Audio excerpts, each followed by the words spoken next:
Hello students, deltas maths classes में आपका स्वागत है। मैं मिस्टर एस कुमार आज आपके लिए इंटीग्रल प्रॉब्लम का कुछ स्टैंडर्ड फॉर्म बेस्ड क्वेश्चन लेकर आया हूं।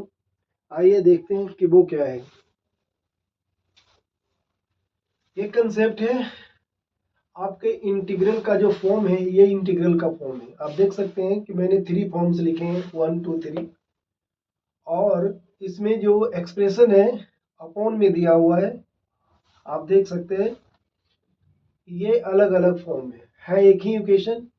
जैसे आप न्यूमरेटर वाले पार्ट को देखें और डिनोमिनेटर वाले पार्ट को देखें, ये लीनियर इक्वेशन है और ये क्वाड्रेटिक इक्वेशन है। ये भी सेम, ये लीनियर इक्वेशन है और ये आपका क्वाड्रेटिक इक्वेशन है। डिफरेंस क्या है आप देख सकते हैं कि ये रूट के बाहर होनी चाहिए, मतलब रूट में नहीं है ये, और ये गलती से रूट डल गया है, और ये रूट में है।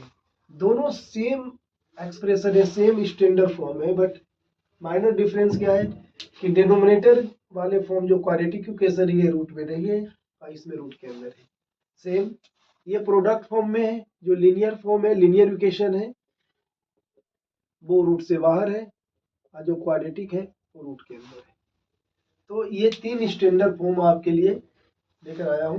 आज 3 स्टैंडर्ड फॉर्म पर फॉर्मूले, 3 स्टैंडर्ड फॉर्म पर क्वेश्चन पूछे जाते हैं अक्सर एग्जाम में। इस टाइप के क्वेश्चन को हम कैसे सोल्व करें जब इस स्टैंडर्ड फॉर्म पर दिया हो। इसके लिए 4 क्वेश्चन का एक सेट लेकर आया हूं विद फाइनल आंसर आपके लिए, देख सकते हैं।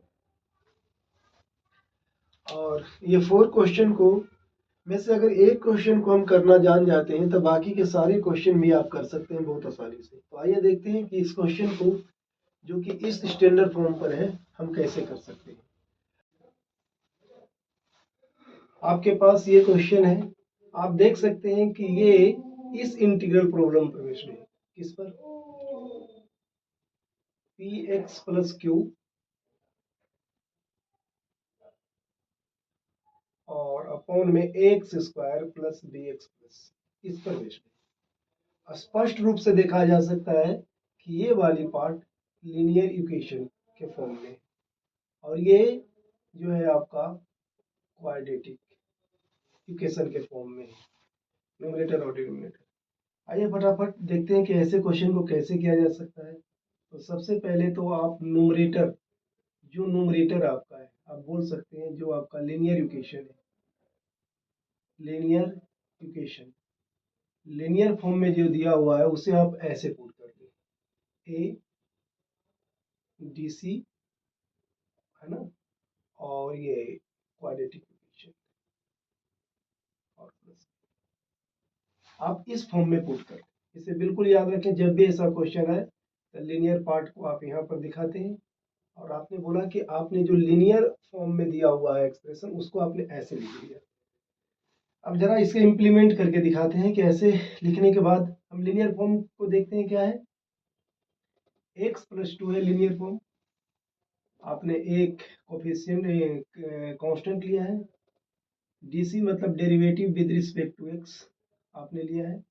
आपका क्वाड्रेटिक फॉर्म है 2x square plus 6x plus 5, आप देख सकते हैं ये, और ये प्लस b जैसे है वैसे नहीं।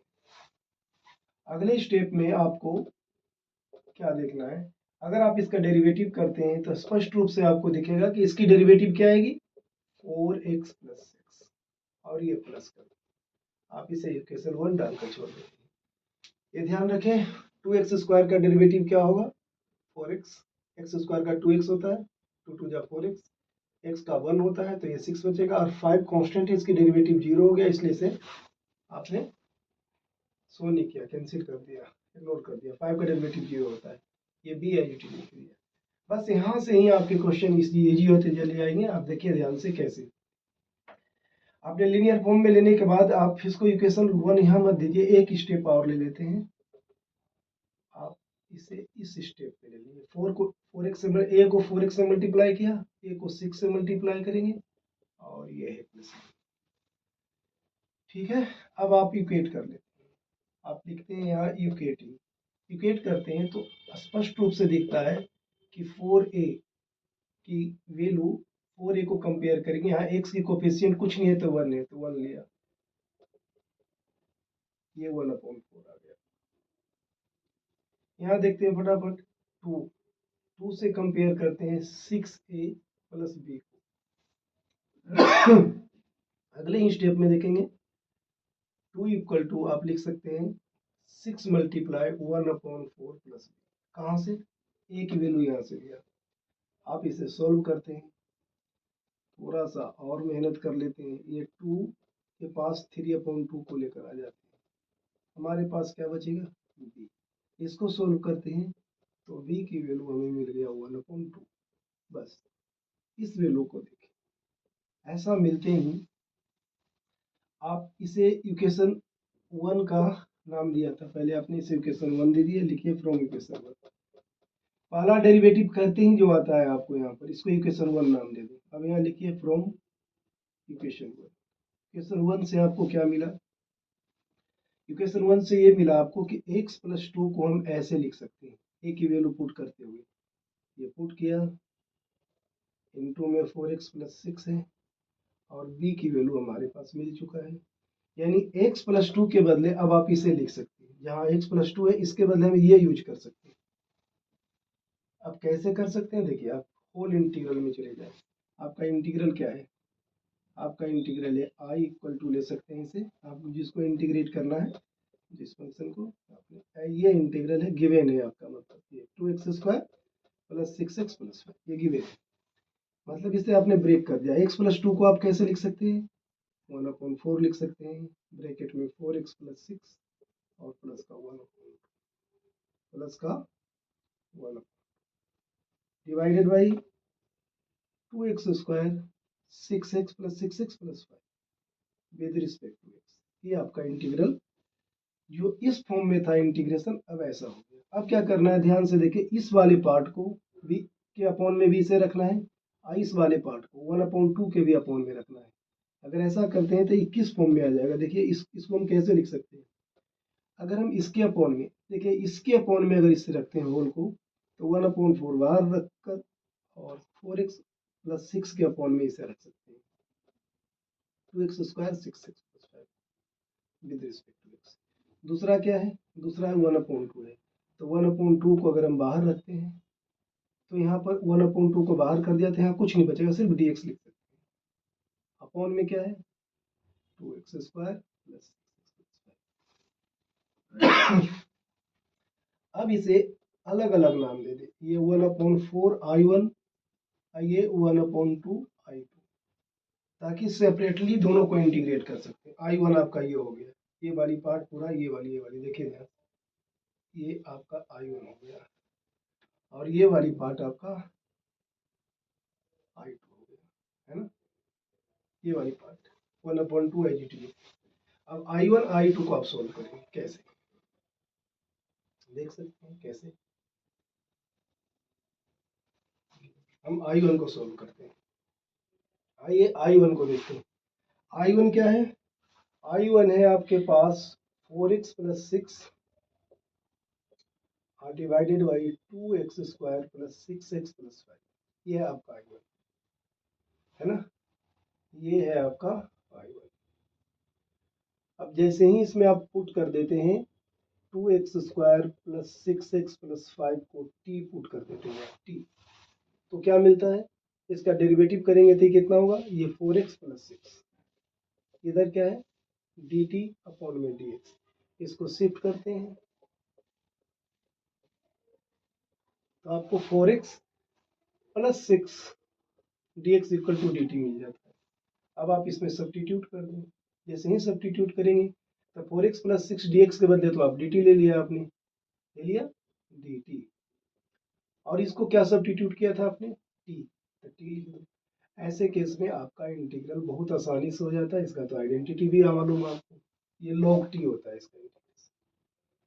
तो इस तरह से I की वैल्यू, I1 की वैल्यू आपने निकाल लिया log t, तो आपने जो रखा था 2x² प्लस 6x और ये प्लस 5 प्लस C1 आपका इंटीग्रल कांस्टेंट है। ये आपका I1 निकल आया।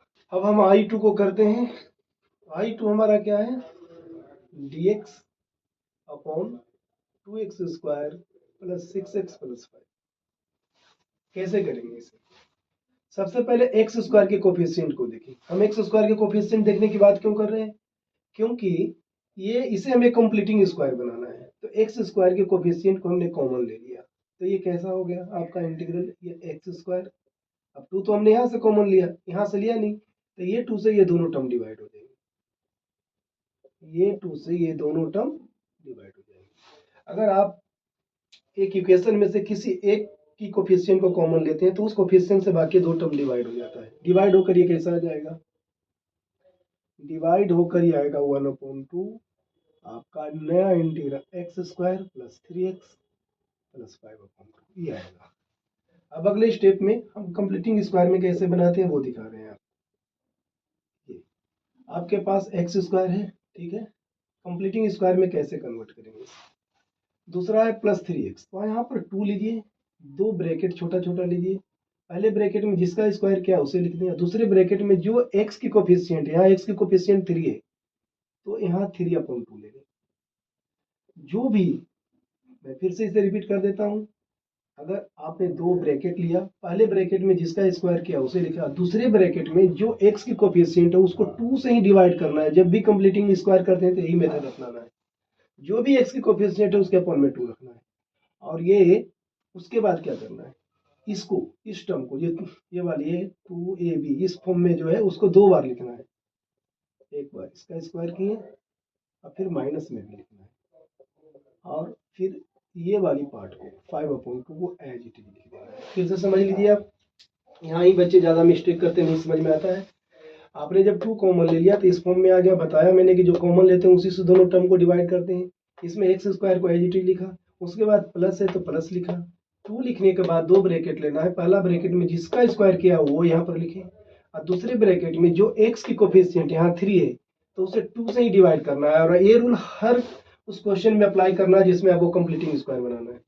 अब इसी को एक बार प्लस में स्क्वायर करेंगे, एक बार माइनस में स्क्वायर करेंगे। ऐसा करने से क्या होगा, ये वाली आप देख सकते हैं यहाँ से यहाँ तक, ये वाली जो पार्ट है ये a प्लस बी के होल स्क्वायर पर बेस्ड, और इसको ये वाली पार्ट जो आपका है अगर आप इसे कैलकुलेट करेंगे तो आप देख सकते हैं -3/2 का, माइनस बाहर है सॉरी, 3/2 का स्क्वायर करते हैं 5/2 के साथ, तो ये माइनस का 9/2, ये आएगा आपका 5 माइनस का 9/4, ये 5/2। इसे सोल्व करेंगे तो आपके पास आएगा 1/4। इसको सोल्व करने पर आएगा क्या, 1/4, ये इस फॉर्म में आ जाएगा। अगर ऐसा होगा तो I2 हमारा कैसा हो जाएगा, ध्यान से देखिए, ऐसा होगा तो हमारा I2 कैसा हो जाएगा, x प्लस 3/2 का होल स्क्वायर हो जाएगा, और ये 1/4, 1/4 को आप ये भी लिख सकते हैं 1/2 का स्क्वायर, तो आप 1/2 का स्क्वायर ये हो जाएगा। अब यहाँ से थोड़ा और इजी हो जाएगा आपके लिए समझना, क्या हो जाएगा इजी वो देख लीजिए। आपके लिए इजी ऐसा हो जाएगा कि ये जो इंटीग्रल है ये इस पर बेस्ड है, इस फॉर्मूले पर, एक्स स्क्वायर प्लस ए स्क्वायर, ये आइडेंटिटी आप पढ़ चुके होंगे। इसकी आइडेंटिटी मैं लिख देता हूँ, इसका होता है 1/a tan इनवर्स x/a। अगर इस तरह से देखें तो I2 आपका क्या है, 1/, है ना। ये भी ये भी ध्यान रखें आप कि जो हमने कॉमन लिया था 1/2, यहाँ मैं छोड़ता जा रहा हूँ, इसको भी लिखते रहें, इसको भी लिखते रहें।